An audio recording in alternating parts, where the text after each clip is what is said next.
Happy Friday Eve, everybody. Happy Friday Eve. Happy Friday Eve. All right. Happy Friday Eve. We are live. Let's focus, camera. Let's focus. I'm going to just make sure and test y'all can hear me.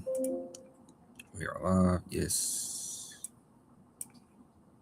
Make sure y'all can hear me.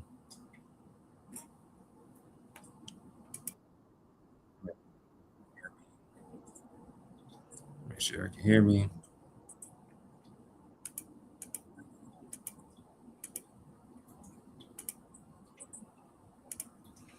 All right. Y'all can hear me.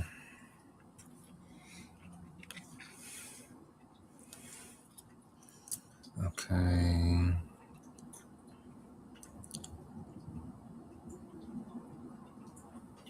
That focus. Sorry about that focus, guys. Still working on that. Actually. Tweaked it a little bit, but still working on that. So, Friday Eve. Y'all see I got the degree hanging up. Y'all can't see it. It's a little blurry. As you can see, as I put my hand back there, it's a little blurry back there. But we got all our degrees hanging up. Which is very good. Very good. We got all of them so far, as most people say. You going for that last one? Like, it's levels to going for a doctorate. It's levels to going for a doctorate. I'm just be happy with the latest one I do have. So we got some topics, of course. There's so many topics in higher ed. It's always a lot of topics. Might not be actionable on all, but most of them are definitely some you should be aware of because you never know what situation you might be in. Hold on, let me come to the side because you never know what situation you might be in. So, yeah. Disclaimer. I'm still having a slight migraine, y'all. Believe it or not. Not as bad. I took the appropriate medicine, but your boy was about to go through it for a second. As soon as I woke up from a nap. It's crazy. Where is video tools?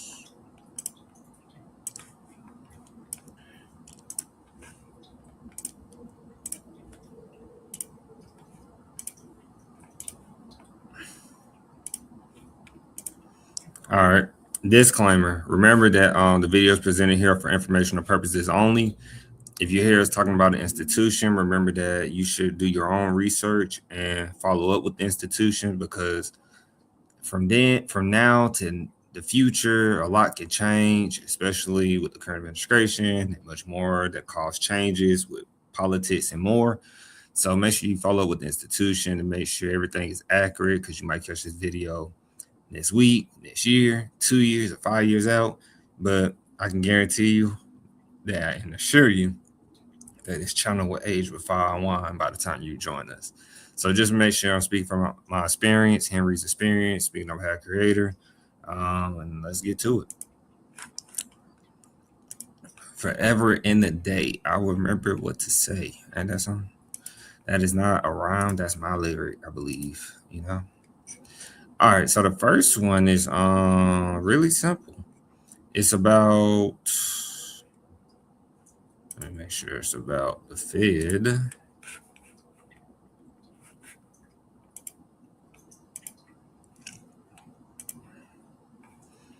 It's about the Fed. Where is it? It's about grants are fading. So I know a lot of people believe strongly in that you can get a grant to go to school, a grant to do this, a grant to do that. And I am all for grants. But like I said before, you could just never depend on any grants, apparently. So let me go to the article. Make sure. It's about 2 of them, really. And then I think it's article to this one. Give me a few seconds.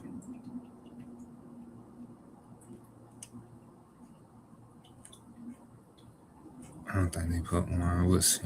I got the story for this one though. Is this the same thing? Yeah. So the updates, we always do our updates from Shio, and we got some updates from Shio. Come on now. You got them real bad today, camera. You got them real bad today. Real bad today. So we got some updates from Shio. As always, I like to start the live stream off with that. And so with the updates on Shio, April 2nd, we got, Shio in the news. Shio report highlights how data gaps mask role and equity. And so you see my head turn. It's getting blurry on you real quick. Let me try something right quick. This might not work, but this is really annoying me right now. This focus. Hold on right quick, guys. I really want to tweak this. How do I... All right.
I know I'm muted, y'all. I'm talking that it's still blurry. As you can see, it's even worse.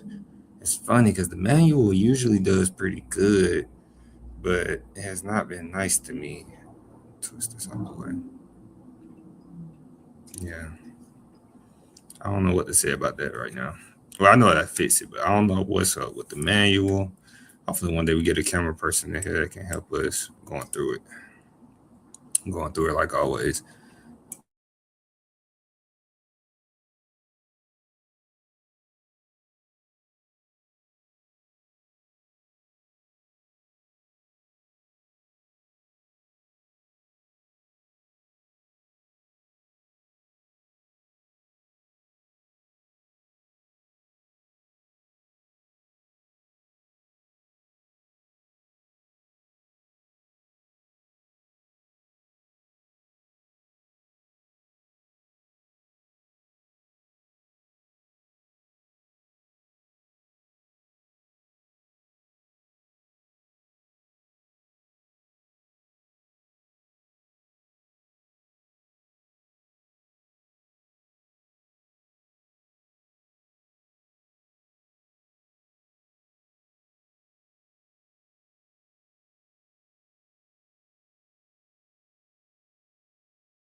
As I can see, I zoomed it in a little bit. I don't know if that's going to help, but sorry if I feel like I'm closer or it seems like I'm closer because I am a little closer now. But I will try to work on it as I am live streaming because no point in acting like it's all perfect when this is what you have to deal with when Swear when you get more equipment, more complicated things become. So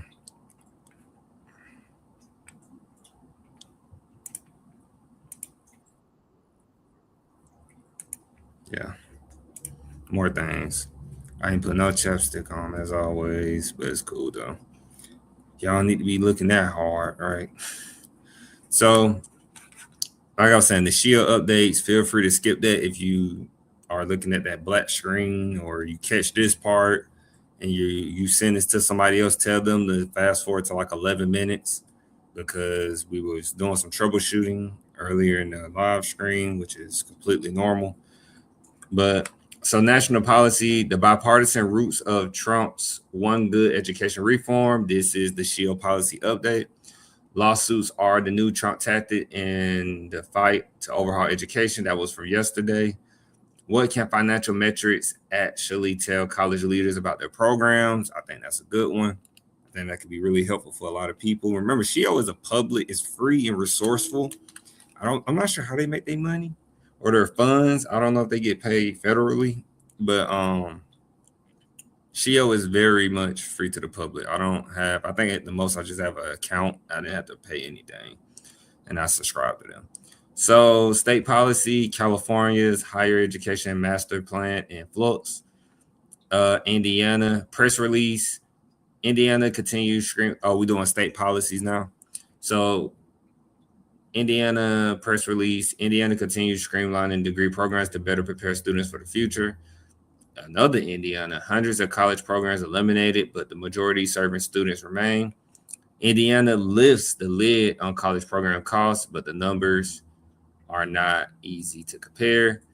Mississippi legislature approves free community college courses for adults. New Jersey governor, this is in New Jersey.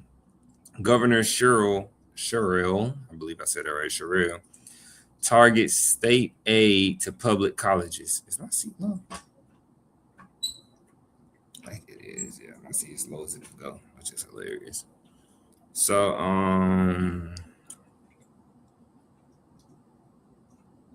So Governor Sherrill targets state aid to public colleges to push to narrow deficient. That's in New Jersey.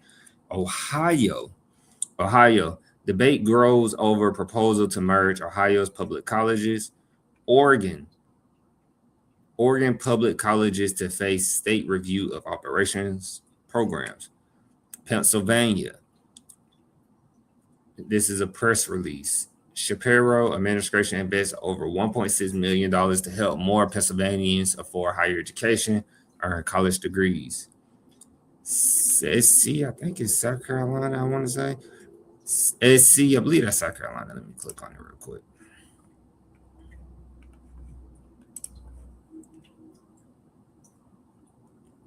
Yeah, South Carolina. Just making sure.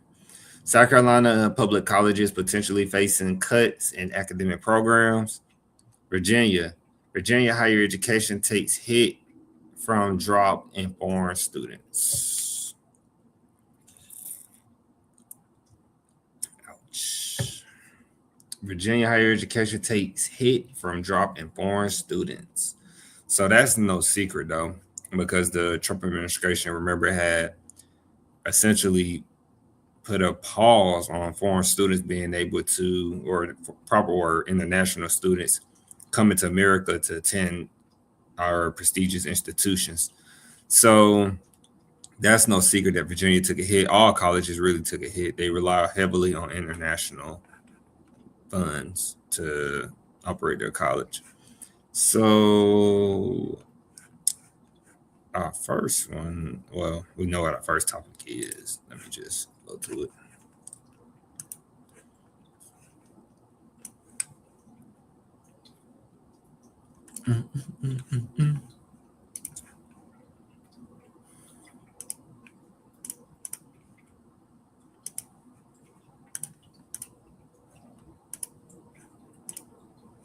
All right. So this is the Chronicle Higher Education. Wyoming has one university. Can it survive its own legislature? Now, the reason that I chose this This is the one about cuts.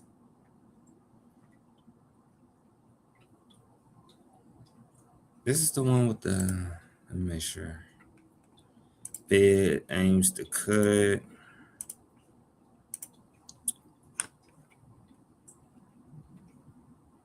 Let me make sure. It's like they talked about two of them in the article that want to cut. I thought they combined it. Let me see. Is it in here? This is strictly, well, if I spelled it wrong. So it must be strictly about Wyoming. Let's see.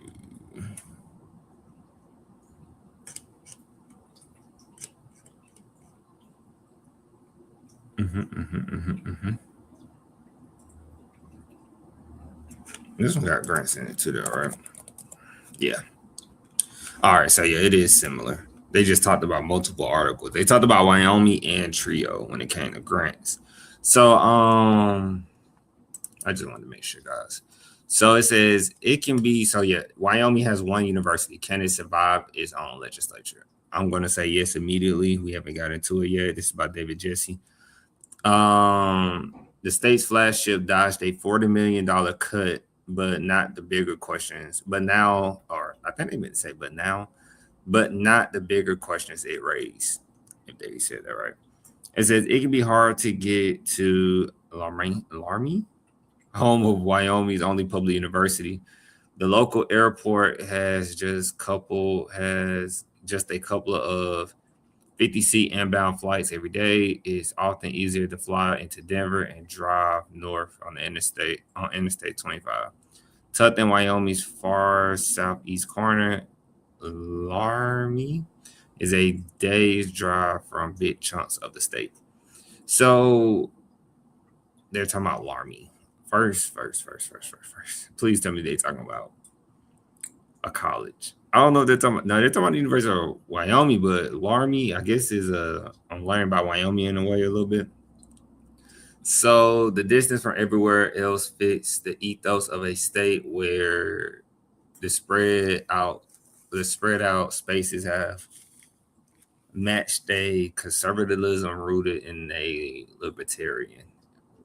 Ooh.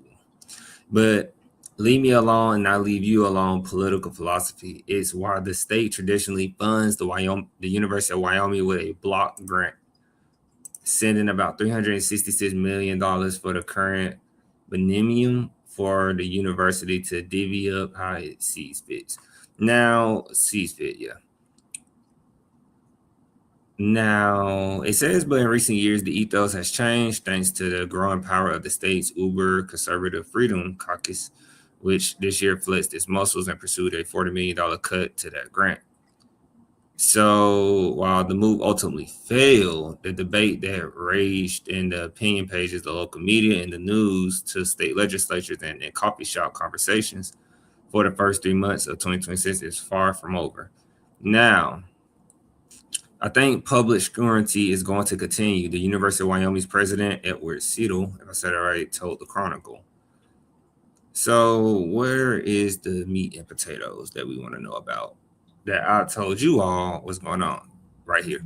So in January, Governor Mark Gordon issued his budget request, which included full funding for the university, kicking off a process that in a different political climate might have proved uncontroversial. The energy business is booming, leaving Wyoming with $250 million in excess funds. So now, remember they saying the energy business is booming. Now, this is where my stock incentiveness comes in a little bit, because in education, if you go to, they always say follow the money. I say that often sometimes, or follow the wealthy. Sometimes I say follow the rich, right, man? Chris Tucker, I quote, he said, Lee, I'm gonna give you one thing, how to solve a crime, how to solve a case easily. He said, how? He said, follow the rich white man. Follow the rich white man. It was like, what?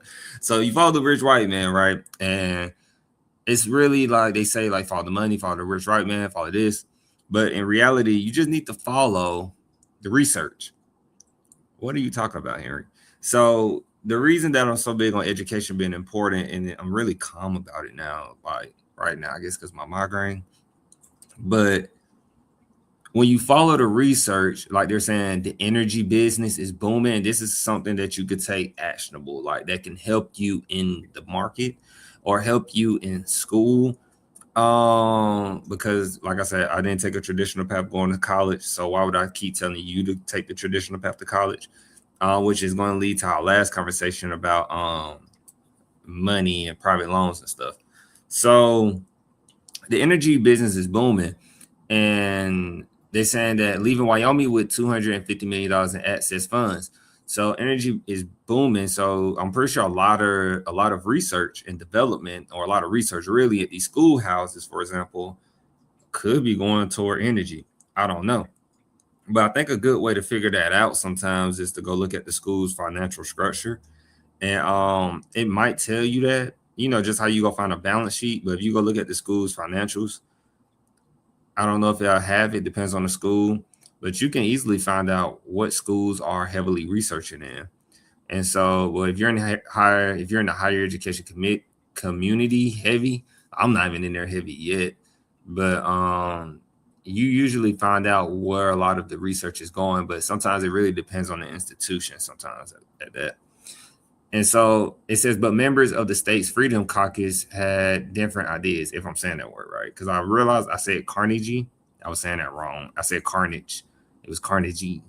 So those who sat on a key legislative committee entered the session with a goal of making big cuts.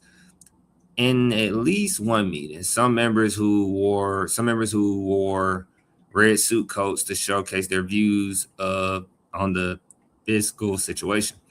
Now, the fun part. The committee voted to slash the university's 2-year block grant by $40 million, which is a lot of money, but exempted the College of Education and the College of Agriculture, Life Sciences, and Natural Resources. The University of Wyoming is a land-grant university. Remember, we just talked about the Granger movement and land-grant university, the Morris Act, and so why is that all important, right? But it says Wyoming is a land-grant university that has forgotten its founding purpose. State Representative Ken Pendergraft, a member of the caucus who suggested the cut. So the only lever we have is the power of the purse.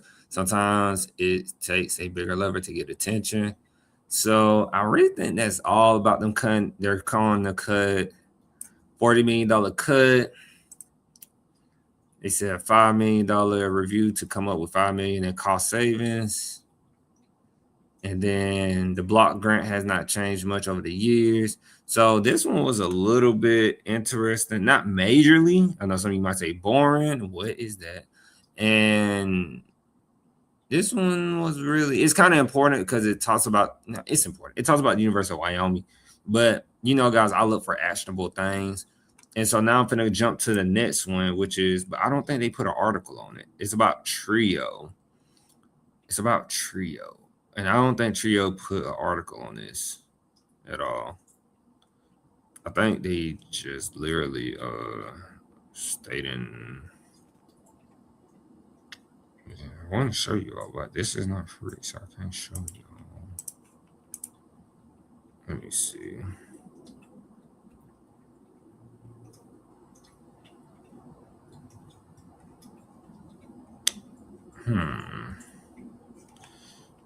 We mentioned that before.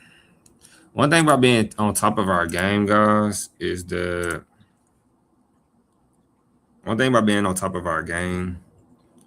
sometimes we run into the same thing. But I'll just tell it to you real quick. Hold on real quick. I'll show you this while you wait. So it says right here that this was one of the reasons why I said you cannot depend on grants. Essentially, you can't depend on grants. You really just got to depend on yourself, because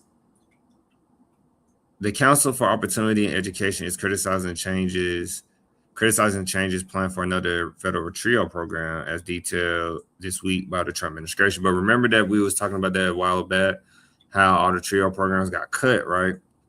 So apparently, the Council Opportunity in Education, but they said COE. They be doing all these abbreviations.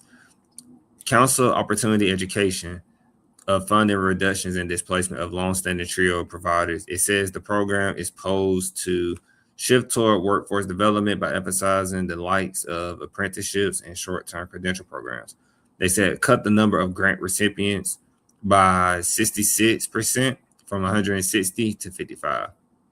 So anyone who was probably getting grants from TRIO, once again, is now, this has nothing to do with it. I just wanted to have this up here for display for you all.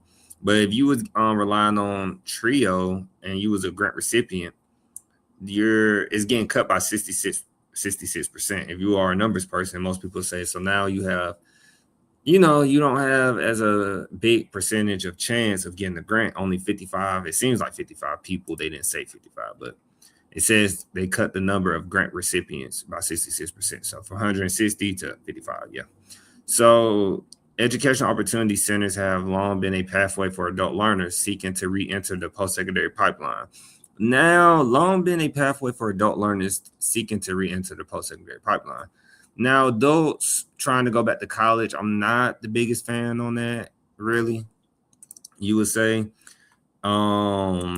adults have a lot more opportunity than our generation at times to go to school, I would say.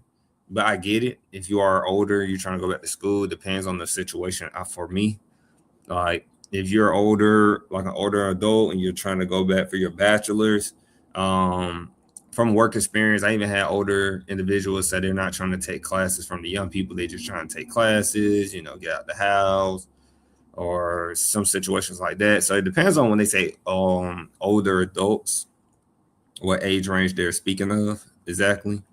Get it? Speaking. And so with that, honestly, because I thought they put an article in here, guys, we look at this when we get off work. Thought they put an article. They didn't put an article, and it looks really, really funny when you don't have an article.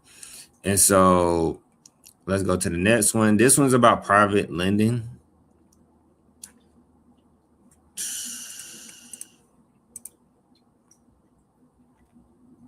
All right, this seems pretty good. Before we jump to the other article that y'all looking at already. Let me see. So this is the only article I see so far. It's about your private student loans, guys. So stat of the day, according to the Chronicle of Higher Education, that private student loan, how do you say that word? Yep, it's one of those days. I can tell with these words. They trying to set me up today. All right, quick. Let me see if y'all can see. I really don't know if this has sound on it. Let me see. I'm gonna let me stop screen. Bring back another screen. I'm gonna bring back the same screen but with sound because I don't believe y'all can hear it. There we go. Yeah, y'all couldn't hear it before. Paucity. Paucity. The presence of something only in small or insufficient quantities. So private student loan paucity, 40%. So that they saying that the share of United States college students who wouldn't qualify for a traditional private student loan, that's almost half. And so as you can see, I got it pulled up over here, but it says that the advocacy groups warn that new student loan limits will cut college access. Analysts from Protect Borrowers, which is what we're looking at now, Protect Borrowers. Analysts from Protect Borrowers and the Century Foundation looked at published loan underwriting criteria for over 30 private student lenders. They said, here is how private loans fail to replace federal lending to students and families that are being capped. They said 6 in 10 Pell Grant recipients wouldn't qualify for traditional private loans. So you know me, guys. Let's go find that right now because this is the report right here. This is the briefing part, but let's see if we can control F in this document. Let me see real quick. Let's see. Let's try the 6. So what I'm going to do, I'm going to download this article real quick. Can y'all see that on my screen? Can y'all see my document? Y'all can't see that. So I'm going to download this really quick.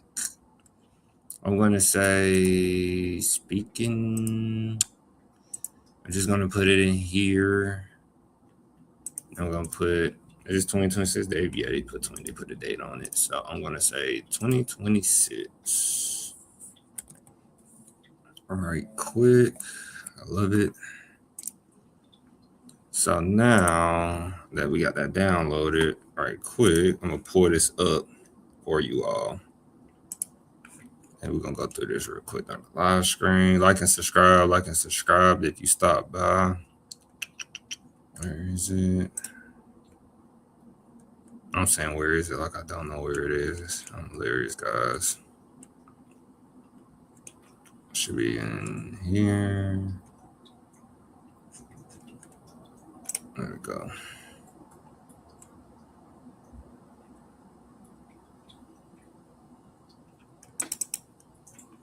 It was in the, oh, there you go. I put it in the wrong place, though. I put it in 2025 higher ed info. I should have made a 2026 folder and changed the name of this. That's what I'm going to do. Not now, though. So,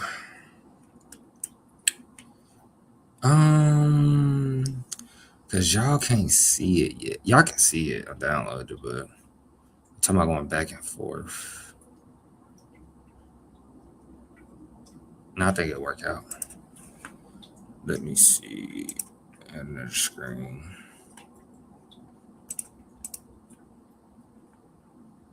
Let me see.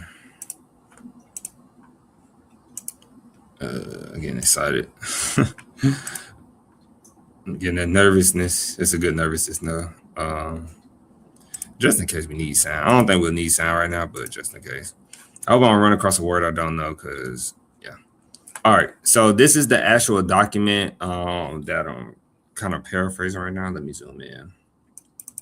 They're like, man, he's not going to read all these pages. I'm not going to read all these pages. I'm about to find the 6 and 10. They said 6 and 10 Pell Grants. So let's see. Now I can do Control F. 6 and 10. I guess they didn't. Let's see. Pell Grant. They didn't even put it in here. Oh, I spelled it wrong. No, they didn't put it in here. This is interesting. So what did they put in here? Because they said 6 and 10. They said according to the group's findings, 6 and 10 Pell Grant recipients wouldn't qualify for traditional private loans. I find it interesting though because I personally, guys, didn't I didn't use student loans because remember when you are looking at your college, if you are Pell Grant, since they said Pell Grant, they said 6 and 10 Pell Grant won't qualify for loans, private loans. And private loans are supposed to go up a lot more right now for college, at least speaking from a higher education perspective. They're supposed to go up right now because you remember the Trump administration has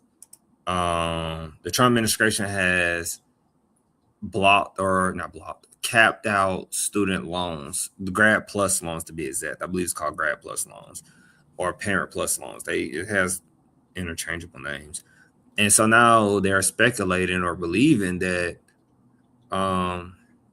Americans are going to try to borrow more money. But now I'm just trying to put it together in my head. It sounds like I'm talking out loud, trying to put it together, which I am, because I don't believe every student is going to be like, every student doesn't need to borrow money to go to college. And what I mean is a lot of these students are some of the ones who are actually getting their loans forgiven, believe it or not. They go to these big schools and you're like, don't you have to go to a big school, Henry, to get a return on investment? And if you've been watching us, you know, like that's not the case. You don't have to go to a big school to get a great return on investment in your career. Now, I believe strongly that from experience and living that, you get a bigger salary / income. That gives you more purchasing power if you're cash flowing and keeping your bills low. That's what I believe in. Like, if you want more money for that reason, you shouldn't want more money because you just need more money because you're borrowing more money. That's not really the way it works. The way it works is, like I just said before, you want to cash flow more. Like, you might pull out loans. Some people might pull out loans. Some people might be more capitalistic, where they like pulling out loans and still having their own money, though. Some people like that. But in higher education, these are kids who are 18, 19, 20, 21 years, and so what do they need to pull out a loan for? Well, they said Pell Grant. I was a Pell Grant student, so I'm speaking from experience on that. My Pell Grant was probably the same toward the end like it is now. They haven't raised it in a minute, the Pell Grant maximum, and I had got the maximum. And so you want to make sure, guys, I always say 3,500. I should keep it at 7,000. It's like 7,400 and some, but 7,000 to keep it easy for us. So you get 3,500 per semester. I'm going to a college that charges $3,500 or less per semester. And the way you do that is when you go to your university, you don't stay on campus, right? And you don't get a meal plan, right? And so most people thinking like, well, I got to stay off campus. I got to get my own apartment. Yeah. And you get more when you stay off campus and you get some roommates. You get two roommates. I had 2 roommates, or you can just get 1 roommate. Like, and I always make this more realistic for you guys, because like, I was coming from a poverty environment. This is just my story, and I'm just telling you how much more easier it should be for you. Some of you might be coming from a good supporting household, right? And I came from a good one, but some people, I've seen students who be like, yeah, my mom, my dad, my parents are paying for the rent while I stay off campus and go to school. My parents provide me with a car. I had to buy my own car. I had to find my own apartment off campus when I transitioned to Valdosta State. Then it was the same situation when I went for my master's. And so if you're doing it without that much support, imagine that if you have support and you understand this. And you want to consider the geographic location, as I always say too, when you're trying to go to school. And I'm not trying to go that deep, and I'm just giving you some, some moves, some step backs and all that. But let's stay on the loans. That's what we're talking about. Can y'all see my mouse? That is what we're talking about. Let me stay on that. So going into the next one, it says that most private loans have cosigners. So most private loans have cosigners. And I'm not trying to sound like a banker, but this is related to higher. This article is literally about higher education. And so I never heard of protect borrowers. I'm not saying that they're bad. I'm not saying that they're good. Maybe their information is to inform you of what not to do. So I'm trying to figure this out a little bit and see if they got some meat and potatoes in here without reading line by line. And so I'm looking at the briefing right now from Chronicle to see, they say most private loans. So I'm gonna read the introduction just a little to help us out before I just be saying things about them and I don't know what they're talking about. So the introduction is private student, and they had a methodology in here. So how they did and went about their research. So very credible research, especially if the Chronicle is using it. So it says that private student loans, hold on, my bad guys. Y'all probably are squinting your eyes. Is that better for y'all? Let me know. Like and subscribe for me, like and subscribe. So it says that private student loans have historically supplemented federal loans in a typical student's financial aid and loan package. Now, remember what I just said. If you don't go to school, if you have Pell Grant and you don't budget it right, remember, if you get the max like me, you get $3,500 per semester. And then, as I like to say, if you got a secondary, like I'm in Georgia, so I had the Hope Scholarship. So that gave me like an extra $2,000. So really, I was getting like $5,000 per semester. But if you don't budget that right and stay below that number, you go over that number, guess what you got to do? Now you're going to either have to get loans from financial aid, known as Department of Education, or you're going to have to get your loans from a private lender. And then you don't want to go to a private lender if you don't know anything about financials like that. I don't really. I did not major in financials. I had an organizational leadership major. But we talked about business often. And so one of the things about it is they have this thing called a preferred lender arrangement. And it's one of the things I wrote about in my paper in graduate school. And it's kind of predatory, and not kind of, it is predatory. It's one of the reasons why some students got forgiven, because some students took them to court about it, some students who went to school. So I always mention this because before we go into detail about all of this, makes it a lot easier to understand. And so a lot of this is jargon, by the way. So preferred lender arrangement in the short, concise way: your university or 2-year college, but mostly universities because they're too expensive. Your university has a partnership with a bank. What bank? I don't know. Has a partnership with a bank. You can't get no more loans with the FAFSA, Financial Aid, Department of Education. You can't get no more loans with the feds. So now you got to go private. Hey, who can I go get a loan with? They're going to recommend you to this place. And then you're going to go to this bank. You're going to get the loan. Then you're going to come back to the school and give the money to the school. Banks make their money off of loans. Schools make their money off of money. Loans probably too, but you get what I'm saying. So it's like an ecosystem. You go you get it from the bank, then you go to the school.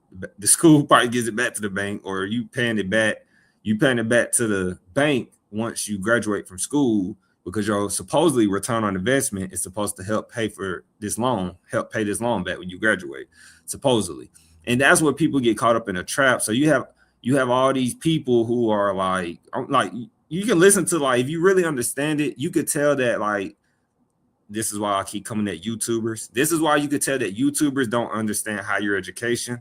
They don't really understand, like, I don't know what to call it, they don't understand, like, the moving variables of it, really, because it's a strategic way they do it. And I can't really say it's just predatory. That's the best word we use in higher education. I don't want to use all these crazy words. That's why it makes it so predatory. And then you see these YouTubers out here saying college is worthless, college is pointless, college is this, college is that.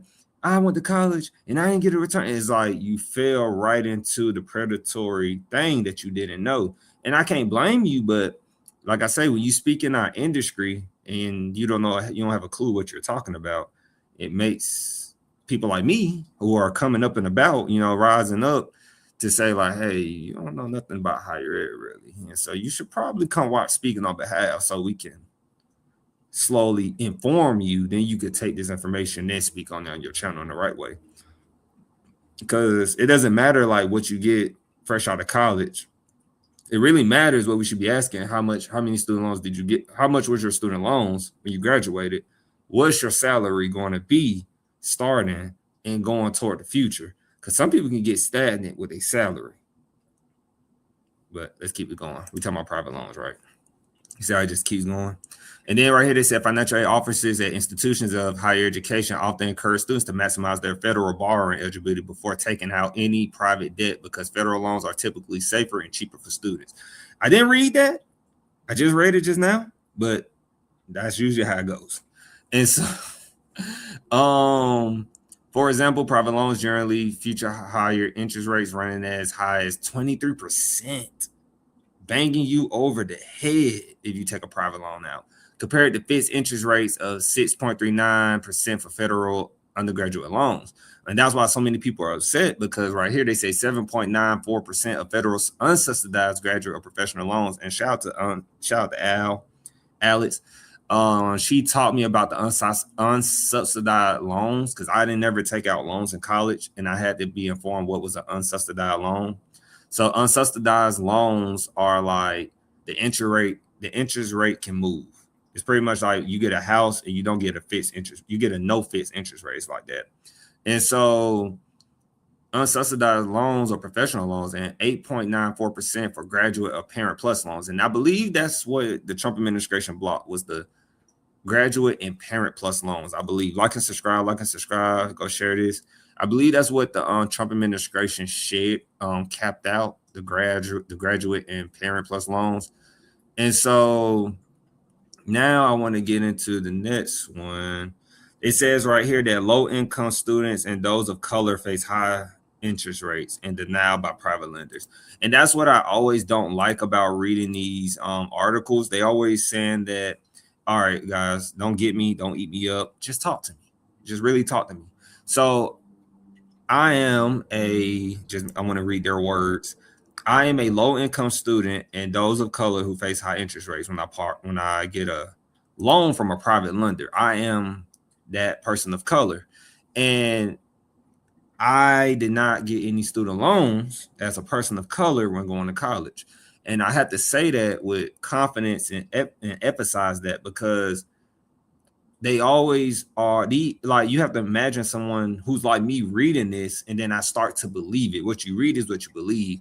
Well, Henry, you're not part of the majority. When you say that, then now you're making excuses for me making the right decisions, which makes no sense what I just said. You're making excuses for me for making the right decisions. And I understand some people need the loans. I understand every A to Z thing you could probably imagine. I understand it. I get it. But there has to be a starting point on when we say, I won't be part of that statistic no more, right? So let's go find that. Let's see if that's in this document. Let's see if that's in here because they said that in the briefing, but is that in here? So I'm looking for low income. Let's see. It's not in here. Oh, wait. All right, there you go. Oh, Lord, it's cooking now. It's cooking. It's generating. All right, so let's try it. Low. You telling me? There we go. It's such a big document that it's still counting. So I was about to say what? So low. I'm just gonna type the whole word out. I'm gonna start at 1. Can y'all see that? All right. So right here, they said access denied. We skipped the page. Wow, they really said that early in the page. So they said that our analysis contributes to a large body of scholarship demonstrating that increased reliance upon private student lending will reduce college access, worsen income and wealth inequality, expand existing racial income and wealth gaps, and hurt economic growth. So you can tell that this document is probably, as I say, a lot of higher education information is liberal. I do my best to find conservative information, but conservative information is really hard to find for higher education, believe it or not. I guess most people who did go to college that are conservative, I don't know. I can't say they don't care, but I just don't find really many media outlets that's conservative. But so let's get into it because this was one of the main bullets on the Chronicle. So they said low-income borrowers and borrowers of color are overrepresented among those who would struggle to obtain a private loan from traditional lenders. Be targeted by predatory lenders. That's that word I was telling you guys, predatory. They use like predatory is it's a very heavy word. Let me highlight that. Predatory, I ain't gonna lie, it's probably gonna be a 2-hour screen, guys. As my head feel better, it's probably gonna be a 2-hour screen. So predatory is a very, very heavy word used in this situation in higher education. That's why I feel like I created Speaking on Behalf to speak on your behalf about this. I said, create Speaking on Behalf to speak on your behalf about this, Lord. That's why I did create Speaking on Behalf to speak on your behalf about this, because if you're not aware of the predatory happening in that moment, you're going to fall victim to it. You're going to be part of that 1.8 trillion.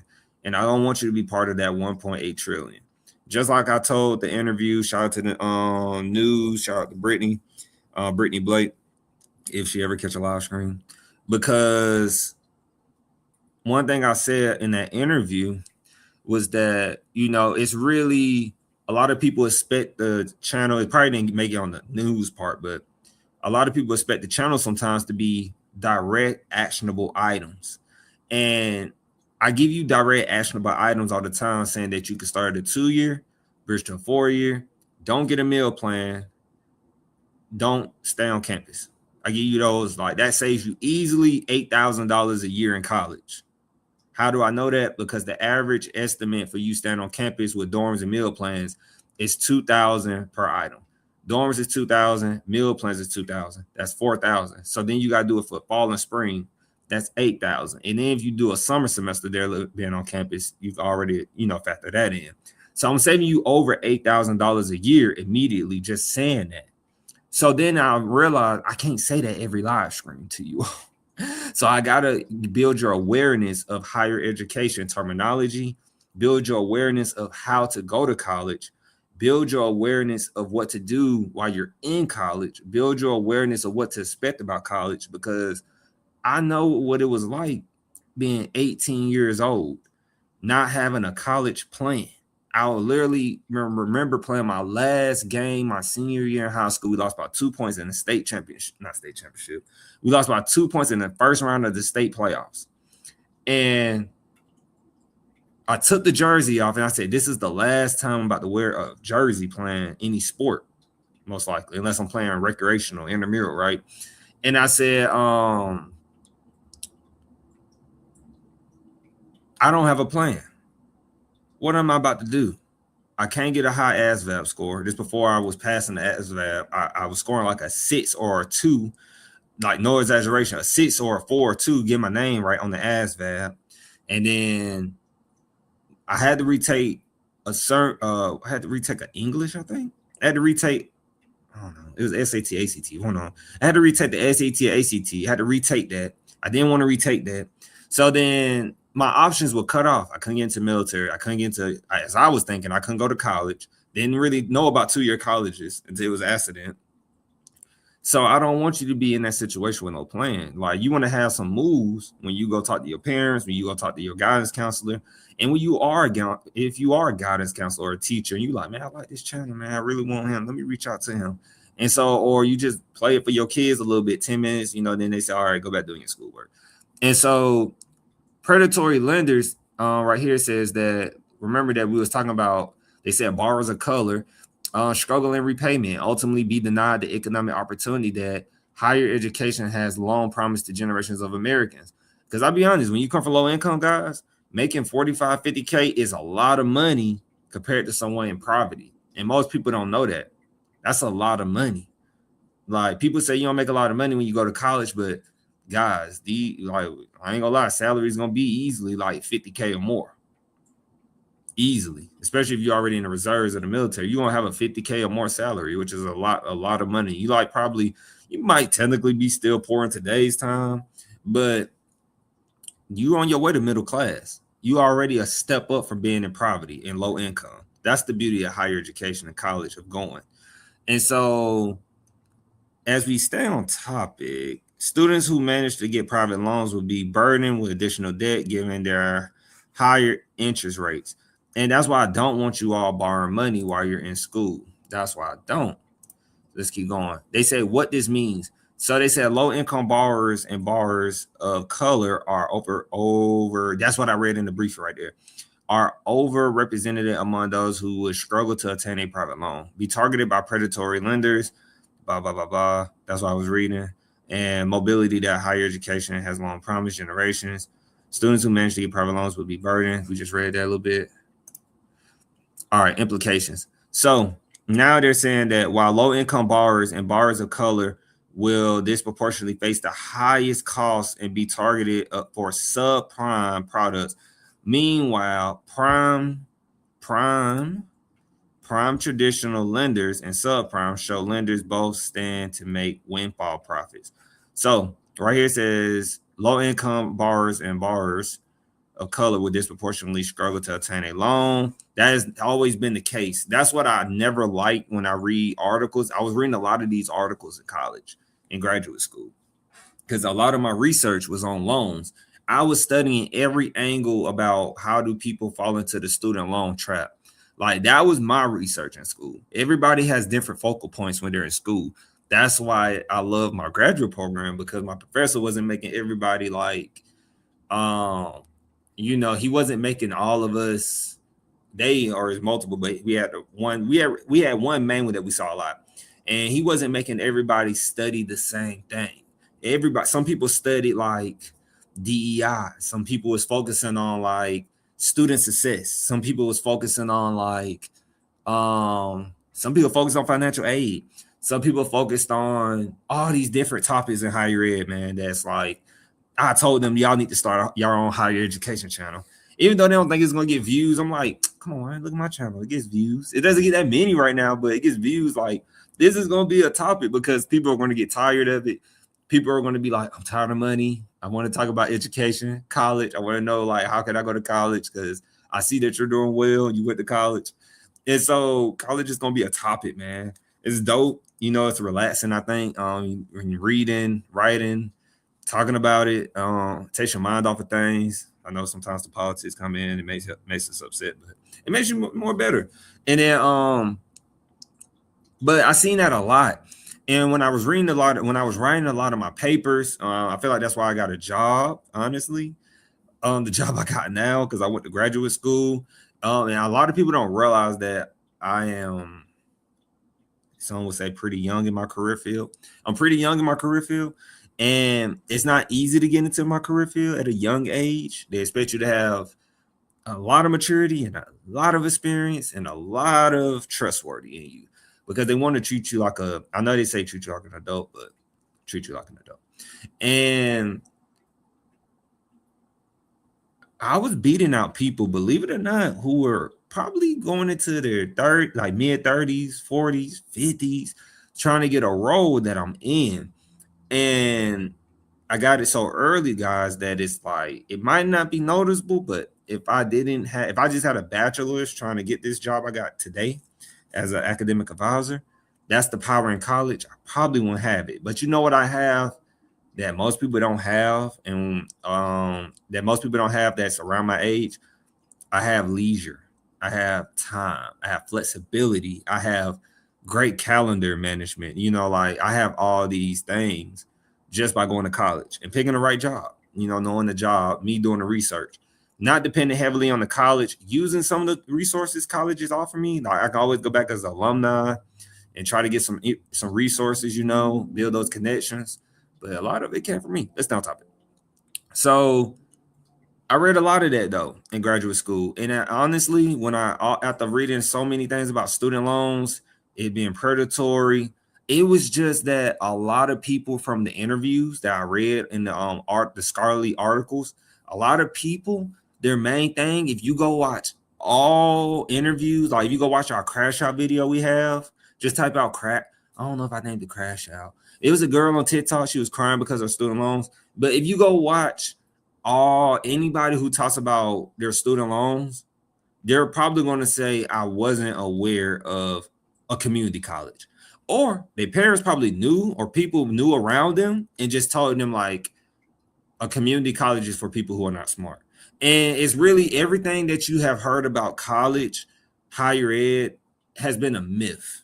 The information is misinformation. That's why we are in the $1.8 trillion student loan debt. That's why a lot of people who have student loans are getting student loans currently. They're getting them for the wrong reasons. They're getting misled. It's really just not having awareness. Because I'll be honest with you. Yes, there are universities who are having podcasts, live streams talking about college, but are they putting it in like a simple way like we're doing, right? Like I literally get on here and I'm not pronouncing every word right. And I'm sitting here telling you like, bro, just don't get a meal plan and don't get a dorm. Girl, don't get that meal plan. Don't get that dorm, girl. Don't do that. You know, like I'm really on the live screen like, don't get a meal plan, don't get a dorm. Like and subscribe. Girl, do not get that meal plan, that dorm. Girl, you better not do that. So like, it's really like keeping it simple. Community colleges, people know about them sometimes, but do you really understand the value in it? And when you understand the value, your perspective changes. Now you realize, oh, I'm not behind, I'm ahead of you. And then you might say, well, now that I will listen to Henry talk on that live screen a little bit, right? And now I realize what you realize. He said that Ivy's got more money, or him thinking about it, I should shop myself around. on my sophomore year when I get ready to transfer, if I did everything, I need to shop around and see, based on my financial aid, see how much money the institution gonna give me if I want to go there. Look at what's going on in the local, man. Like, guys, when I say I wish I would have known that, that's something that I wish I would have known when I was in undergrad. No lie. Even going to graduate school for my master's, that's something I wish I would have known. I wish I would have known like bigger schools have more money and could pay me to go to school, because I had a great GPA transferring out of my 2-year, which would have made me flawless to go to a bigger school, because I would have crushed them. I'm crushing them now, but I want to be in class crushing them, or online school, whatever, crushing them, like, yo, I went to this school. Like, I just want to be like, yeah, I'm like, bro, ain't nothing really like. And so, but I'm glad I took the regular way and worked my way up and took the stairs, because now I can speak to you from a 2-year perspective, 4-year perspective, graduate level perspective. And so let's keep rocking though, man. But I've seen a lot of that. And I just don't want you to believe, and I go on these rants and tangents about it when I see it. I don't want you to believe because you're in low income or you're in a rural area, like a subscribe, that you're in a rural area, you're low income, and you feel like you are prone to go into student loan debt because of that. That's not true. That's just them researching it. But low income is low income. They always say people of color, when they should say low income, they should just keep it low income. There are plenty of people who are in low income, especially in the South. They don't ever provide that data of like, there's a great portion of, people, just people, not just people of color, people. And so, yeah. So right here it says, for borrowers who do manage to scrape by minimum underwriting cutoffs, higher interest rates on private student loans can saddle them with a lifetime of debt that may drag upon them or prevent them from buying a home, having children, or retiring, or achieving other critical life milestones. All right, my favorite topic that I love to always talk about. I always said in my papers as well, not trying to be an instructor, but I always said in my papers too, and just talking, that when you have student loans, it can delay your life, essentially. It can delay your life. We watched a video on it was a live stream not too long ago, probably like some months ago. I want to say it was in 2025. But somebody was saying that it was a guy, I ain't really feel it. My man G was like, yeah, this guy's saying that you literally, because you do go into student loan debt, this and that, and that is why you are going to have a kid and start a family and these milestones. So they're saying that the borrowers who will struggle are disproportionately low income and students of color. They always start off like that. Students in the bottom income quartile are the least likely to take out private student loans, but also have the highest rates of economic hardship leading to non-payment. The same trend holds true and is even stronger for Black borrowers. Now they're going into the Black borrowers, of whom only 7.5% use private student loans compared to 17% for white borrowers. Guys, another prime example.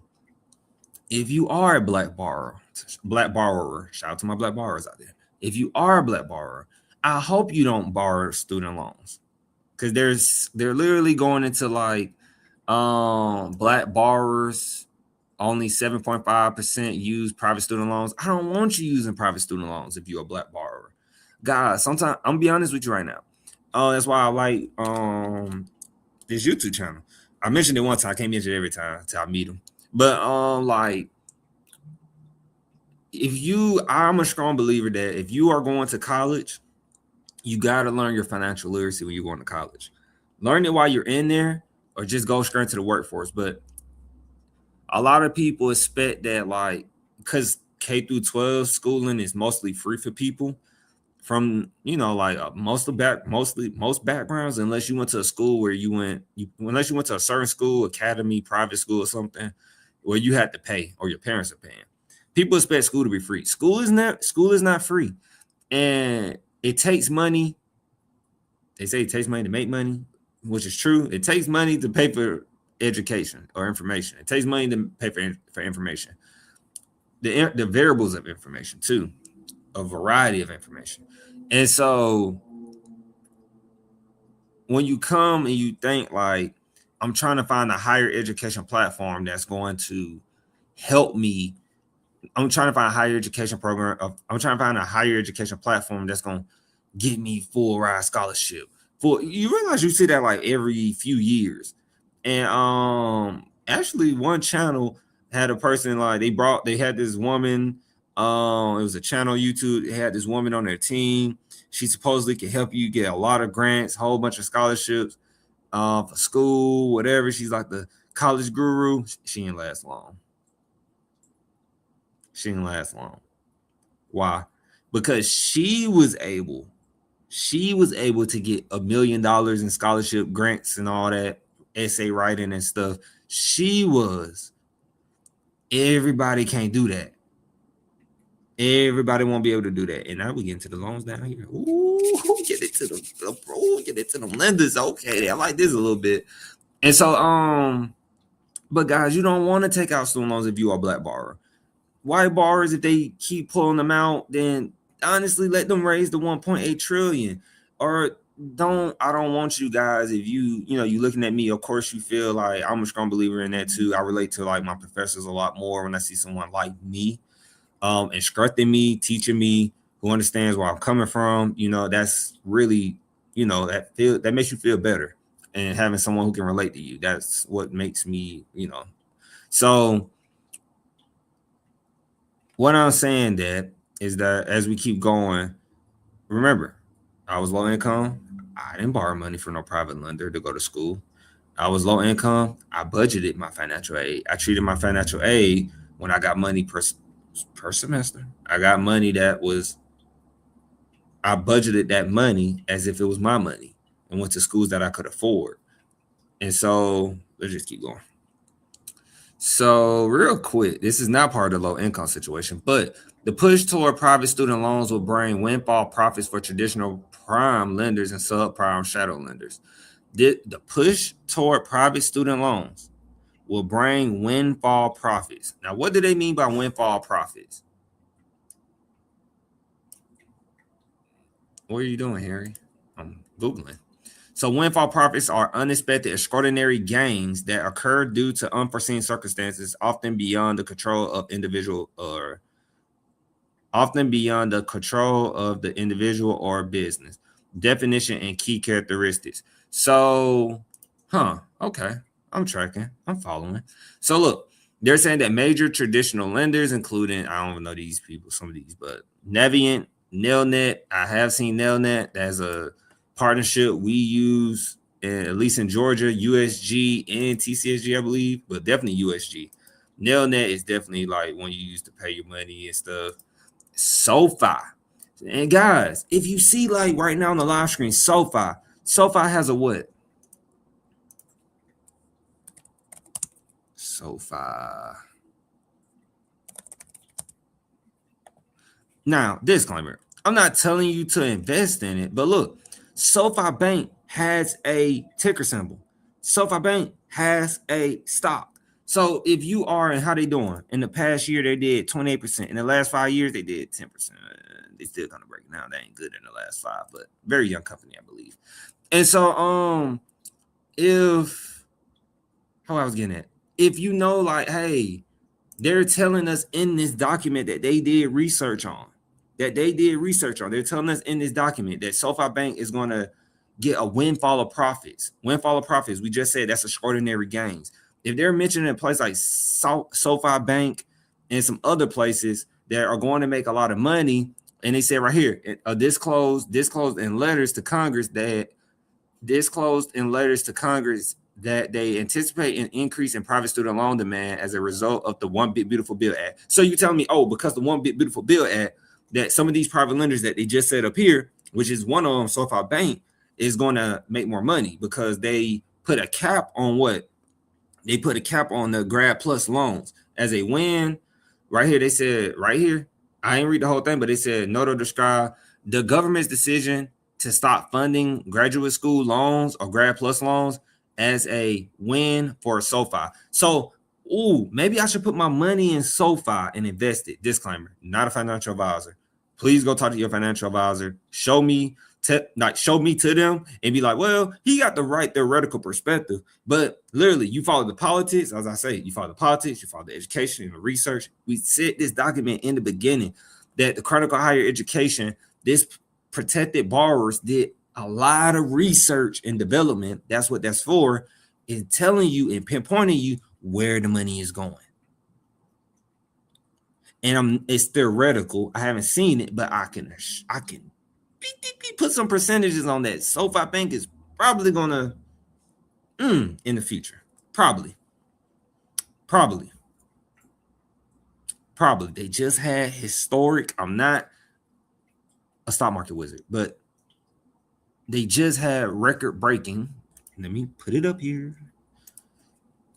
Good morning. Good evening.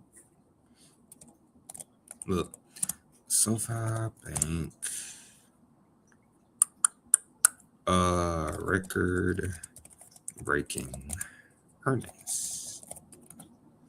So look, SoFi Technologies reported record breaking earnings for the fourth quarter of 2025, achieving a quarterly adjusted net revenue of $1 billion, 37% year over year. Now, I'm not the biggest financial stock guru, but look, you're seeing the pattern. That's just me showing you a highlight, essentially. That's essentially a highlight right now and there. So, come on, guys.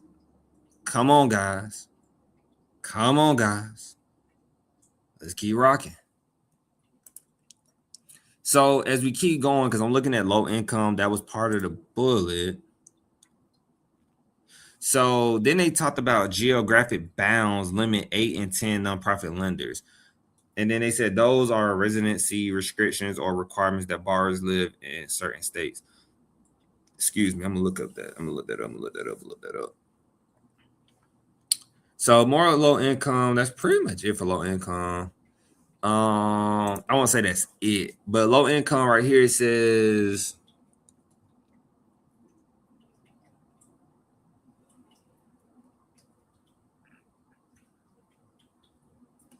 yeah, I see it.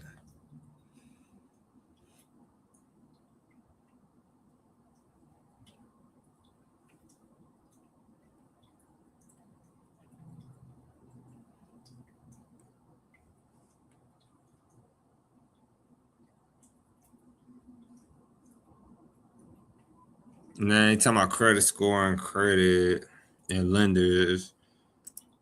And that's pretty much it with that, though. I just like to put that in there and inform you. Now I want to find something with the geographic, because geographic is always important when going to school and higher ed. So it's interesting they put that in there, geographic. All right. So real quick, we ain't got that many geographic. So yeah, we'll spin that real quick.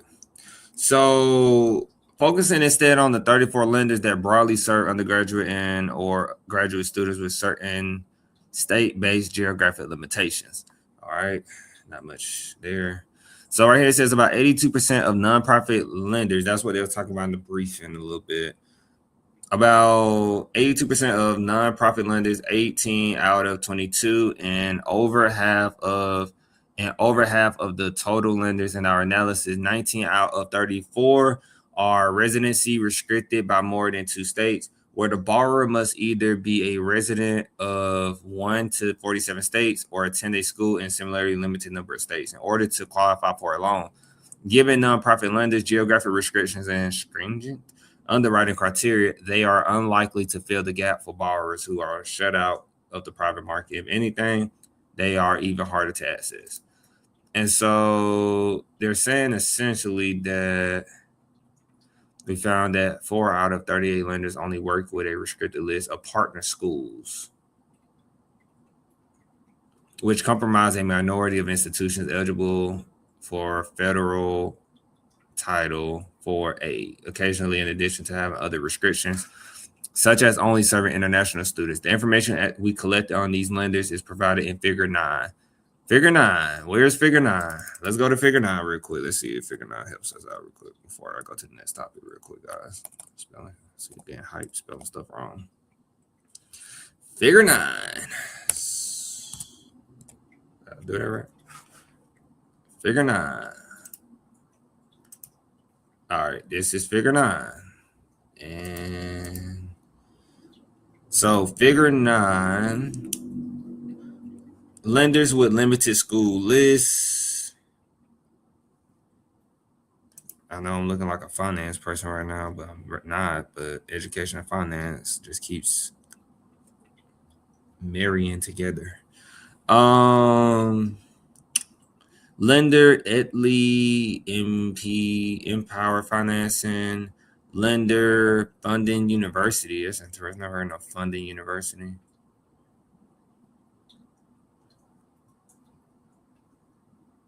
Interesting. So right here, they got anything else up here right now? That's it's pretty much the end. It was pretty good. We went through this pretty good. I never heard of Funding University. It says right here the additional requirements: maximum loan amount of $20,000, no prior bankruptcy filing, must be a full-time undergraduate student at one of 14 50-plus partner schools, must meet schools satisfactory academic progress standards, must be a resident of Alabama, Arizona, Arkansas, California, Colorado, got to be Georgia in here, yep, Connecticut, Delaware, Florida, Georgia, Hawaii, all these states. So percent of loans originated with cosigner. Cosigners not permitted. Minimum income requirement not disclosed. Minimum credit score requirement not required, but cannot have history of delinquency. So like you don't even need a credit score to pull out a $20K loan. You did. And then they say right here, estimated percent of population who would not qualify. Can't calculate. I don't know. That's for my finance people. But I did want to talk about that. That was really good. I think it was a pretty good segment we got cooking on that one. Shout out to the protected borrowers for that information, how we pointed out some things. And then, if you are a low income student, the channel is not specifically always targeted for low income. I'm from low income, so I can speak on experience for low income. Shout out to the waterfall in the back. Shout out to my boy back there, making it peaceful. So, as it focus, camera. Don't be mean. Focus. There you go. So, if you are a low income student, I can speak from experience on that. I was from low income, poverty, whichever term you want to use. Got the associate's degree, got the bachelor's, got the master's. I did not get private loans. And that's what we just spoke about right here. I didn't get private loans. Going to the top. We did not get private loans. And private loans are a big thing in higher ed. But a lot of people who get private loans, I don't know what. I really would love to see what wealth gap gets the loans per se. I would love to see what, because they said if we looked at it just from, going through it, scanning through it, we saw that a lot of low income, and they said minority of color, do not really qualify for loans really in most cases. They said literally, protected borrowers said white borrowers. But it's always white or black things, and I get it. But as I say, guys, as us, when you see black borrowers, don't fall victim to the statistic. I'm a strong believer, you don't need student loans to go to school. You might need student loans to go to your dream school, because normally your dream school is like, when you hear your dream school, that's essentially like you saying you need, saying you want to go to your dream school is like saying you want your dream car. Dream school, dream car, dream house, anything that's your dream, this means it's too expensive. It's too expensive. Unless your school, that dream school you want to go to, got some bank. Like most people go to these schools that's on the March Madness, for example, but these schools don't really got that money. The schools who got that money, they don't really be winning like that. Some of them do got that money, but a lot of them don't got that money. So you want to go to schools if you don't want to take the 2-year route because you think 2 years are lame, whatever. I'm gonna tell you now, we ain't even started really flexing yet at the 2-year. We ain't even really started turning up on you yet. We really just staying low key. We ain't even really started turning up on the university students. Like, hey, if you went to university, you can't even associate with us right now. You know, because like 2 years, I'm surprised they be down the door trying to get to me right now. Like, I be advocating for them 2-year colleges. Like, man, started 2 year, you save over, man, you save $8,000 a year on your tuition easily because they put the dorms and the meal plans into your tuition. So, man, I just like to shout out 2-year colleges, man. Like, you know, shout out to, like, don't borrow money in college. Like, really, it's ways around it. It's ways under it. It's ways through it. It's ways to get from it. It's ways to make things better, man. Like, hold on real quick, y'all. It's about that time.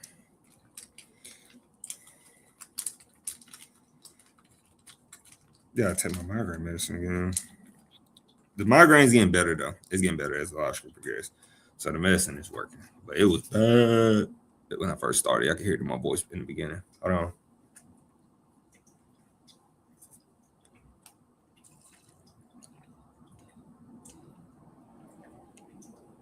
All right. So the reason I chose this article right here, or is it an article? I don't want to think. Shout out to that person. Oh, wait. Shout out to Sean Seeperside, if I said that right. I be butchering people's names. I gotta do right. I gotta get better. So, did he put citations in here? I'm just going to see if he puts. Yes. All right. Article. He definitely got some references in here. He pulled from the clearinghouse. Yeah, this is pretty credible. And it's from Shio. Usually it's gonna be credible from Shio, but I didn't know if it was opinionated or not. So, who chose this? So shout out to the person who wrote this. Why did this get my attention? This got my attention immediately because I know that fall semester, well, summer semester is coming up, but I know fall semester is getting ready to come up for a lot of students. Choosing a college is coming up. The topic of college is coming up. And a lot of kids, parents, families, professionals, K-12 schools, many more organizations, and just everybody is getting ready for their kid or their mentor, their mentee, or whoever, right, is getting ready for college. And the last thing and worst thing I would want you to do when going to college is to choose an institution and it's about to close. It sounds simple, but you don't know an institution is about to fail until it fails sometimes. Some schools give you warnings. Sometimes I provide you the warnings like, hey, this college is on the brink. They lost their accreditation. Are they accredited? So how do you find red flag institutions before going there? Well, you need to understand first, are they accredited? If an institution, if you're trying to pick a college, right? Not everybody goes to a name brand college. When I say name brand, not everybody like me. I went to Valdosta State University. I went to a 2-year college, right? Everybody don't know those colleges.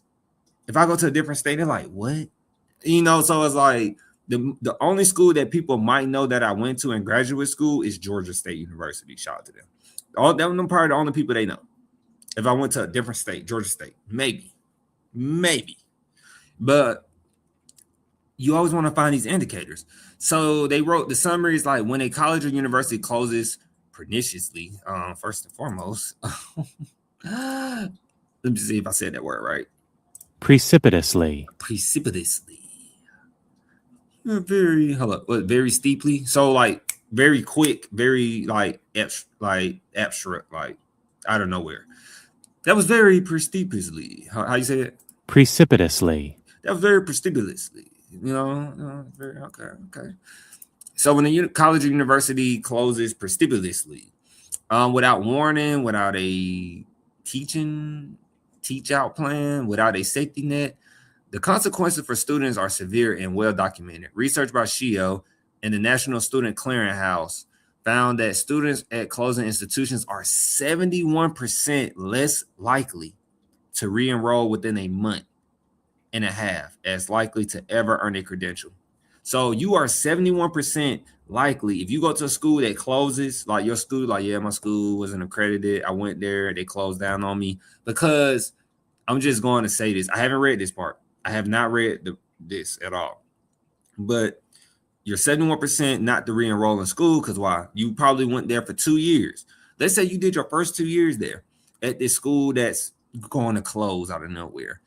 And 2 years of taking classes. 2 years can get you an associate's degree if you went to a 2-year college, by the way. So if you went to university and you went there for 2 years and the school closes down, they was already not accredited or they lost their accreditation. So then your credits that you did lose, like the credits that you do have lost their accreditation. So when you wanted to transfer, you didn't get out in time. It's kind of like you didn't get out in time. So you had your credits, they lost their accreditation, then they shut down on you when you was going to your junior year. Now you back home and they like, yeah, you're like, maybe I'm gonna go community college. I already spent a lot of money at the university. I don't even want to go to another university right now. I just want to go to a 2-year. 2-year tells you, yeah, we can't accept your credits. And they're like, why? Because when they got their accreditation snatched, immediately your credits didn't count no more. So now you're like, that 71% makes a lot of sense. So like, yeah, you like 30%, high 20% chance of re-enrolling. So you don't want to be that. You don't want to be part of that 71% because I'm telling you, that's a bad feeling to waste 2 to 3 years of college and have to start from the beginning. That's a bad, terrible feeling. So I want you to be careful with that decision coming up. Then it says right here, transcripts disappear, debt remains. That's what I literally did not read the next line. I did not read the next line. And the students least equipped to absorb the disruption absorb the most of it. This piece examines what institutions, accreditor states, and the federal government can each do, and in most cases are currently choosing not to do to prevent, what's that word? Lord, why do they keep doing this to us? Precipitously. To prevent precipitous closures, detect institutional vulnerability early, protect students when closure becomes inevitable. So, as I say, higher education can fix their sports. Personally, they can fix their sports. They can make sure the presidents gets millions of dollars. They can make sure the executives gets millions of dollars or high 6-figure earnings. They can make sure their political friends get into the office and get the money they need, but they can never fix things that can help you as a student. That's why we start speaking on behalf. That is one of the reasons why we start speaking on behalf, because that is stuff like that happens all the time. It's a lot of things that can be fixed in higher education. That's why I'm very optimistic about the future of higher education and college. We got a long way to go. I'm young. I got my youth, but we have a long way to go. And this person right here is speaking facts, and I'm bringing it to life for him on the live screen, and hopefully adding some flavor to it a little bit. And so as we keep going, he said right here, the failures documented here are not primarily failures of knowledge or capacity. The tools exist, the models exist, the research exists. What is consistently absent is the will to treat student protection as the first obligation rather than the afterthought. And a lot of students fell victim to this. The rally. So make me think about the stock market a little bit. The rally. So, but higher education, the rally. What's the rally? I'm about to learn something too with y'all. So the rally, and they poison the world. Okay, that's an article. And they poison the world.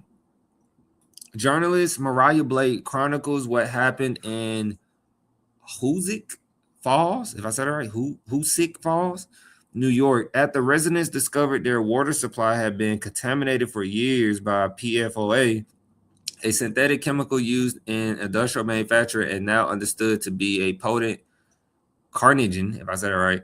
The reckoning arrived publicly in mid-June 2016 when residents descended on the state capitol. Many had arrived carrying visible evidence of the contamination. Blood test results marked on their skin or displayed on signs hung around their necks. Okay. A 10-year-old named Haley Buzzy told the Rosen Report.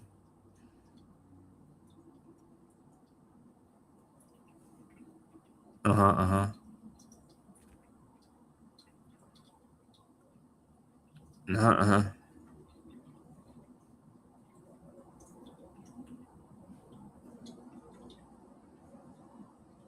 And so pretty much just saying that it was like the contaminated water, they went to political figures and it was their job to protect them, and they really didn't protect them, similar to college, right? So institutional closure in higher education does not produce cancer. It does not poison water. The harms are, I want to say, categorically, that's the word I want to say. Categorically.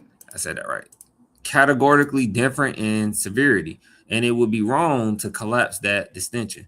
But the emotional architecture of what students experience after a fast institutional closure, I'm just say that, one that arrives without warning, without a functioning teach-out plan, without a meaningful safety net, carries a recognizable structure similarity to what the residents of Hoosnet Falls express.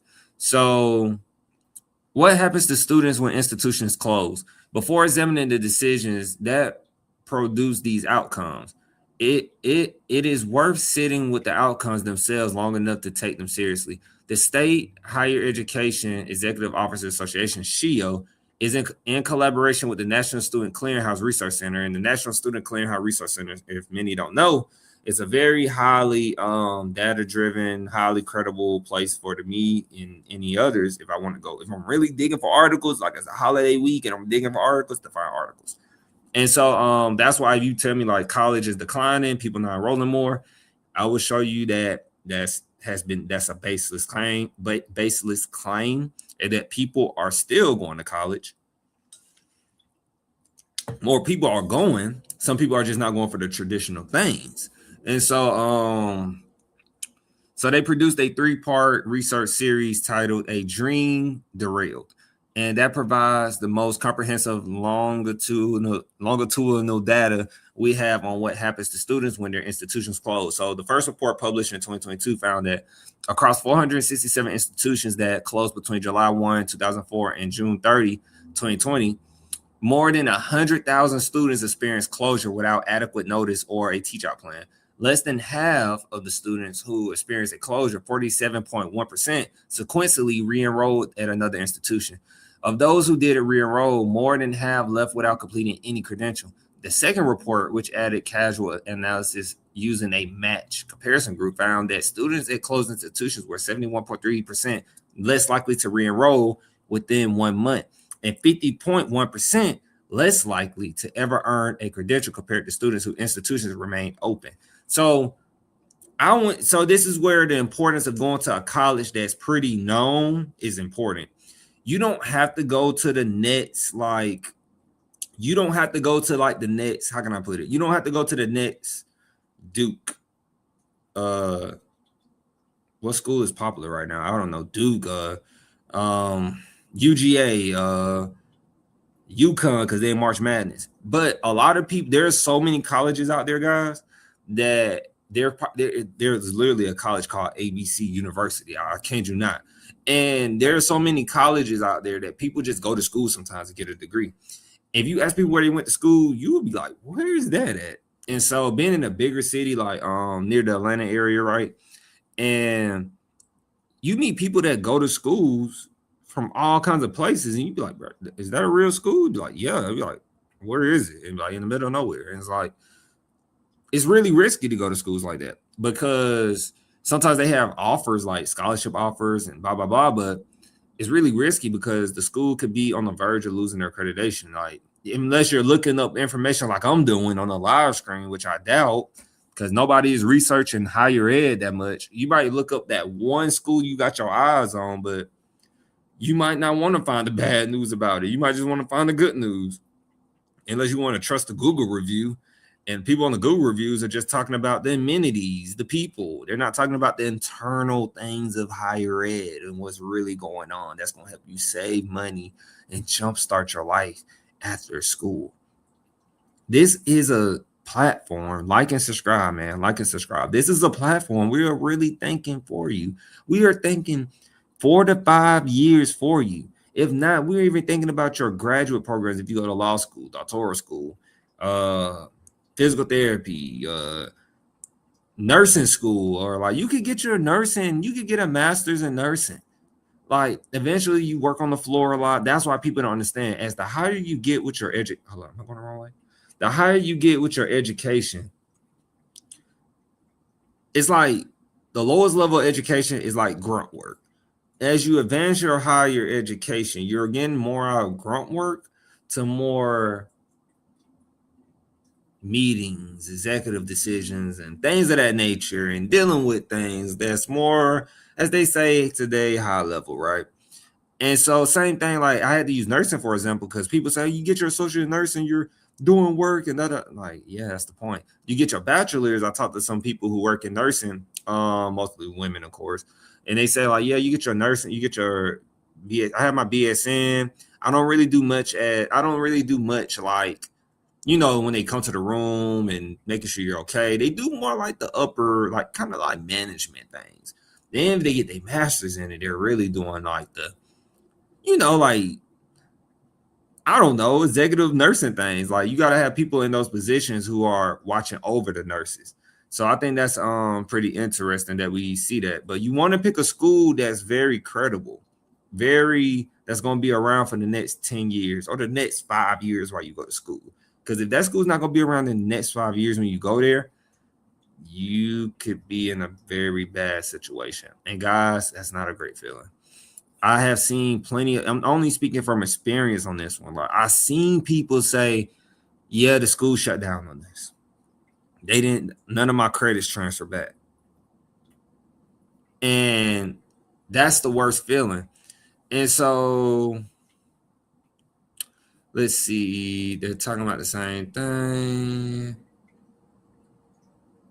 So right here, they said the equity dimension deserves particular attention. Shield's first report found that, why do they keep using this word? Are they really trying to pick on this today? Like, that's not even a word. That's not even a word. Where's that word at? They've been wearing this word out, man. Precipitous. I'm definitely gonna know that word by the time we leave here.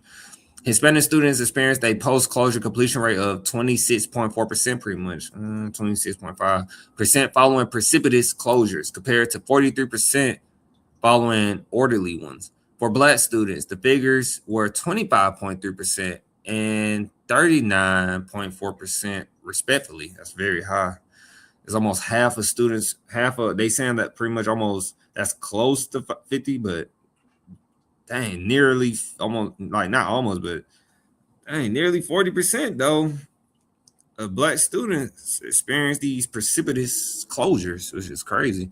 The students least insulated from financial volatility with the fewest alternative pathways and the most to lose from an interrupted credential absorb the sharpest consequences. The direction of harm is not random. Beyond completion statistics, precipitous closure produces concrete, immediate devastation that rarely makes it into aggregate. That is aggregate. Just making sure. Aggregate, but I call it aggregate, even though it has 8 at the bottom. But aggregate data. State higher education regulators, the agencies, blah, blah, blah. They ain't talking about that. They probably talking about something, but they probably talking about that. You know what I mean? And so that's pretty much, I want to say,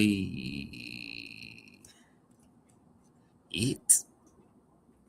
They're trying to say be proactive and all this good stuff, but I want to say that's pretty much it. I got to the main meat and potatoes that I wanted to talk about on that.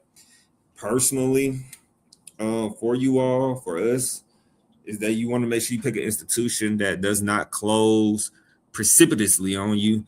And man, that word, bro. You don't want to pick an institution that's going to precipitously close on you, because it can happen. And I don't want it to be you. I don't want you going to a college that's on the verge of closing down. you know. We are going to do a college review tomorrow.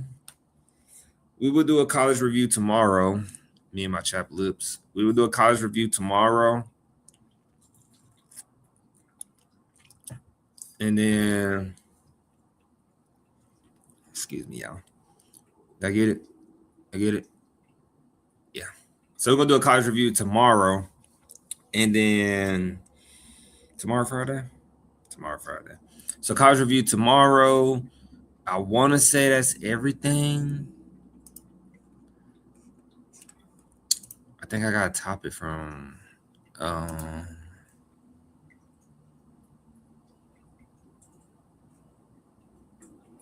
on. I think I got some. Let me see. I think so. Because precipitous, that's gonna be our word. That's gonna be our word. That's hilarious. Where is it, guys? Hold on right quick. I do want to look at this. I didn't know what this was, but it caught my attention. I saved it because let me see.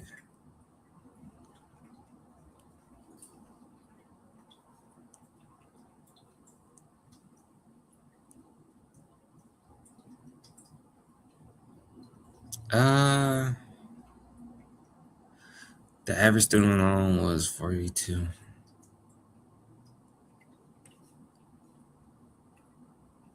Annual cost as a share of median household income. I didn't really get the point of this.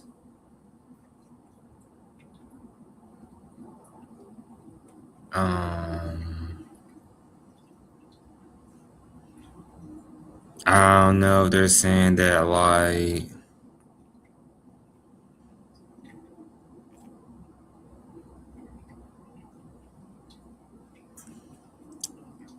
they're saying these places are. I'm going to show you all, and I'm gonna read the post because these people be posting this, and I definitely will show you because sometimes it doesn't make sense to me. All right. So somebody named Antonio on LinkedIn, as you know, I like a lot. I always like insight. I always be on LinkedIn looking for higher ed topics. You know, to bring the creation, the boom boom, you know, the J. Cole boom boom in there. But so he showed this. I don't know if this stuff be real sometimes. I don't know where they be pulling this from. They say they got it from the Wallet Hub, but when I think about it, I don't know if the Wallet Hub is credible. I don't know. I don't know. But it's worth talking about. I say opinionated, but not factual. I always say opinionated. And so right here, this person said that they just came across an interesting visualization recently looking at the cost of college across the United States in 2025. And he said it's fascinating to see how the story looks depending on where you live. And the analysis compares the cost of attending college as a share of household income for full time. In-state resident or in-state students living on campus, it includes tuition, fees, room and board, and other associated expenses. A few things stood out. Utah is one of the more affordable states for college, helped by lower tuition and strong public funding for universities. And he said right here, Pennsylvania sits at the other end of the scale. Even with strong student aid, college costs still reach 72.5% of household income, making it the least affordable state in the analysis. So overall, the numbers show that the cost of college in the United States isn't really one national story. In fact, in many ways, it is still very local. If you enjoy exploring data visually, it's worth a look. So I guess, I don't know. Let's see. If this is, I would have to ask my professor. I think this is credible. I don't know. But it's mapped the college, the cost of college across the United States. It's by Bruno. They said this is data. The only way I can verify that this data is It looks pretty credible. Why is Georgia State popping up? They must heard me talking about them. Let me see. And this goes into another topic. It's very like money oriented, I guess you would say. I think it's credible. I never heard of it. Visual capitalist, but I don't know. I gotta ask somebody, not you. You. So, all right, getting into it though. They said Utah is one of the most affordable states for college, helped by lower tuition and strong public funding for universities. What's the percentage? Where's UT? So 27, pretty much, I'm going to just say rounded 28% cheapest. Guys, if they saying that's the cheapest and you can save money going to school, cool, great, gravy. I went to school in Georgia for everything. I went to school in Georgia, right? And where I say they don't, this is where I always say, like, this is where people don't understand higher ed. Not to say this guy doesn't know higher ed, but the guy is saying that, like, look, Pennsylvania is one of the highest places, like most unaffordable to go to college, right? And keep in mind that a lot of people could live in my state, Georgia, and go up north and go to school, and that essentially makes them way out of state. Why I say that is because you look at New York as one of the highest places, it looks like, too, Pennsylvania, but a lot of the best schools, just saying, like most of the vice presidents in America, went to school up north. Fun fact, I guess. But if you look at it, most of the schools are up north charge the most. That's where like the Ivies are at. That's where like close to being an Ivy is at. Like the better institutions are up north. I'm gonna be real with you. The South, our education has known to be we are more known for like the agriculture, labor, other things, but we're not like, you know, the West Coast and them up north, you know, down south, we kind of down southy, you know. And so up north is more expensive, but those schools have more money in the bucket sometimes because they're just, I don't know, they up north. I don't know. I don't really know how some of these schools get their money, but I just know easily Ivy, I know how they get their money. I don't know how some of these other schools who are not Ivy, they probably get the same way. Probably can be through sports, it can be through their academics, it can be through everything, anything, right? But I went to school in Georgia. Mine's is 43%. So if I went to Utah, you know I would have saved money. But it doesn't factor in everything, right? It's just talking about, they're looking at it from a median household income, right? The annual cost as a share of median household income. They're not probably looking at it from a financial aid standpoint. You know, they probably looking at it from raw, whatever perspective they're looking at. This is the full article here, you know. And so, but all I can say is my state is not even on that's from the highest. My state is not even the lowest. You know, like, is it on there in that list? Definitely should be in there. Probably on the second or third page. But if I could do it with 43% and attain and not pay a penny in student loan debt, you guys have a good chance. If you are under that number, you have an extremely high chance. If you over that, maybe you should consider, you can still do it, honestly, because I'm looking at some of these places, you can still do it. But you might have to cross over to another state. Like if you're in Louisiana, maybe I should go to school in Texas if I'm in Louisiana. You know, if I'm in Louisiana, maybe I should go to school slightly, because depending how far you are, that's where the radius comes in. It's like a whole nother thing. Usually in higher ed, definitely an admissions question, or definitely a student success question. But like I had a good advantage. I could have went to school in Alabama. Depending, I don't think Florida, but definitely could have went to school in Alabama because I was right on the bridge. Would I go to school in Alabama? No. But you get the gist of what I'm saying. Or Tennessee, I could have stretched up to Tennessee, depending on the radius of the deals your school or partnership your school might have, like especially coming out of a 2-year, right? So if your school is like, for example, breaking this down to my perspective, if your school is a Pennsylvania and you got one of the most expensive states, right? You go to school in one of the most expensive states, maybe you should consider bridging over to New York. It's still pretty high. Henry, okay. You should consider trying to go over to Ohio. It's it's only 57%. It's a lot lower. Or you can go right here to West Virginia or Virginia. Virginia has some of the best education too. They have a good schoolhouse out there and some community colleges. There's pretty good price. What I'm saying is, guys, there's always a way to step back, hit them with the hezzy, go up lay up with the offhand or something. It's always, or just shoot a simple free throw, like going to a 2-year college or bridge to 4 year. And so there's always these different analogies and different ways to go to school. You don't have to put yourself in the box to go to school. It's so many ways like to do it. And so I just love that. And this right here, I broke it down in my perspective. Like they say what they say about the percentage and your chances of going into student loan debt with data. That's what makes me like the not quantitative. That's why I like qualitative data more, because numbers can scare you. Numbers are very true sometimes, a lot of times, but sometimes you can beat the numbers by believing in yourself and getting really creative.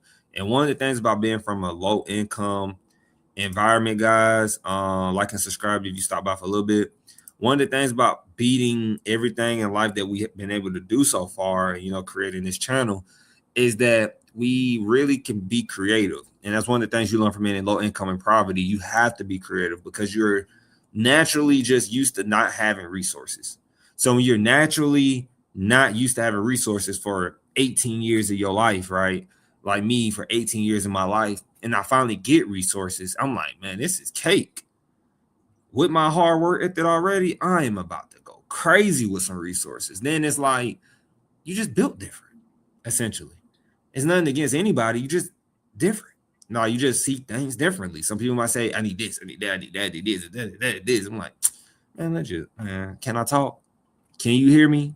The audio do need to be better, but can you hear me a little bit? Like, can we rock and roll? And so, like, hey, a lot of things can be done on your own, but now we have all these convenience things to make it easier, which they charge more. What? More for convenience. Similar to what? If you don't want to take the time to go stay off campus and find not affordable housing, Lord Jesus. If you don't want to take the time to go find, essentially not like affordable housing on the system, but like off-campus housing with 2 roommates or a roommate, if you don't want to take the time to do the research, we have a convenience where you could just stay on campus with us at the college. We'll make it even more convenient. We'll feed you too. Something to keep in mind. Let me put something in perspective. If you listen to this real quick, we have homeless people in America. Do they get free food? They have to go to a shelter, right? So what makes you think they want to give you free food on a college campus? Hello? So they're going to charge you for the convenience. And it's a beautiful strategic method that I can't even get mad at, because I'm sitting here telling you now, all you have to do is click on my thumbnail if it's good enough for you to click on. So you have to really put things in perspective. They're going to make it very convenient. Look, we got everything you need on campus. Dorm meal plan. You realize if you take it away, college becomes a lot more affordable depending on the college you are at. It depends on the college you're at that point. But you have to build that awareness, like we said earlier. Like and subscribe, man. And so you just really have to think about that. So if you don't want to take the time to go grocery shop, not cook like you and your parents, but learn how to cook a little bit, because I learned how to cook a little bit when I was staying in my apartment off campus. I had a job. If you be responsible and go to college, you can save a lot of money in college. If you want to party and be like the traditional people who got the 1.8 trillion student loan debt, if you want to be like the 1.8 student trillion dollar, whatever, if you want to be like that, you need to party in college. You need to not be responsible and you need to just follow them and be traditional. This is not the traditional way to go to college. This is never going. College will never be the same since we created this live screen. Since we created this channel, Speaking on Behalf will change higher education for decades. We are going to help countless people. I don't care if it's one person per video, 5 people per video, 10 people per video. Those 5 or 10 people going to kill everybody with the $1.8 trillion student loans. And I can put a lot of things on that.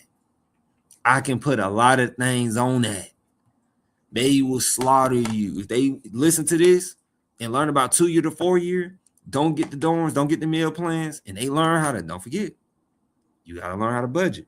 And they learn these things like using their associate's degree to get a job, take the money for their associate's degree to pay for college. But also, remember, they're building that emergency fund. They're doing the things they need to do. It's all responsibility. It's just going to prepare them for the real world at the end of the day. Because when they ain't got to pay no college no more, if they need to do that, they ain't even got to be crazy like me. I was just doing it to prove a point. I'm a little delusional a little bit on that. Like, I got people, man, who probably don't like me and say, why would you pay out of pocket? You ain't have to pay out of pocket. I wanted to prove a point. I wanted to prove that I could pay with my own money to go to college. I was in graduate school. I was paying 2 bands, almost 3 bands. Didn't even have to. I had the military and I had a job that was paying it at one point. And I still paid out of pocket. I still was using the military discount, essentially. Oh, when I have like tuition assistance, scholarship guys, I call that a discount, by the way.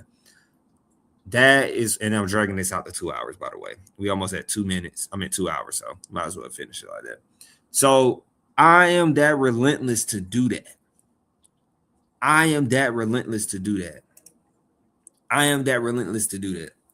Because I know it's possible for you to save money in college. It's super simple.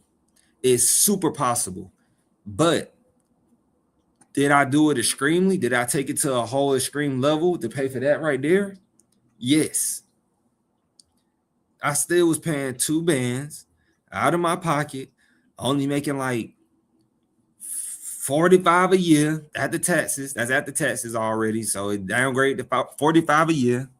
So I was still able to do that.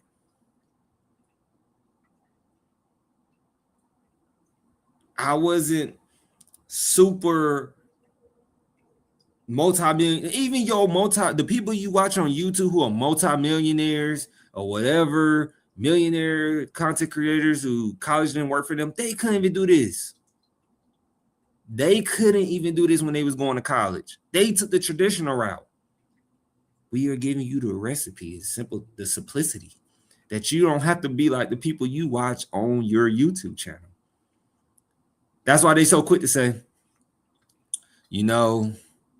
college is really expensive. Honestly, I don't think y'all should go.